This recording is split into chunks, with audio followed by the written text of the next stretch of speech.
এর আগের দিন বাজার থেকে বেশ অনেক কটা কই মাছ আনা হয়েছিল, তো কিছুটা আগের দিন রান্না করেছিলাম আর বেশ কিছুটা ছিল।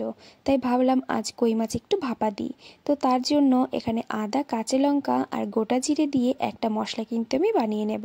আর এই মশলাটা একদম মিহি করে বেটে নিতে হবে, মানে যাতে কোনো রকম দানা টানা না থাকে।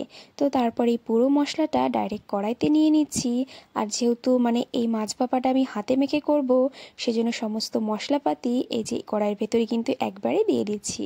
যেমন কাঁচা তেল, হলুদ গুঁড়ো, লবণ আর দিয়ে দিয়েছিলাম একটুখানি জল। তো মশলাটা বেশ ভালো করে মিশিয়ে নিতে হবে।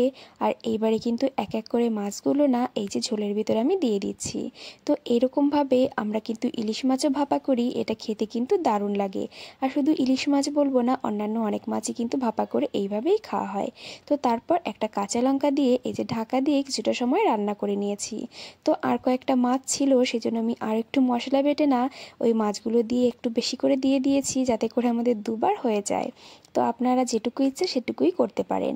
তো এই যে মাছগুলো না উল্টে পাল্টে একটু নাড়িয়ে দিলাম, তারপরে ঢাকা দিয়ে আরও কিছুটা সময় জাল করে এই যে নামিয়ে নিয়েছি। তো নামানোর পর ওপর থেকে কিন্তু আরও একটু কাঁচা সর্ষের তেল আমি ছড়িয়ে দেব, এতে করে কিন্তু খেতে দারুণ লাগবে।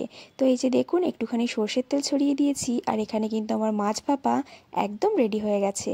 এটা খেতে কিন্তু সত্যি ভীষণই ভালো লাগে।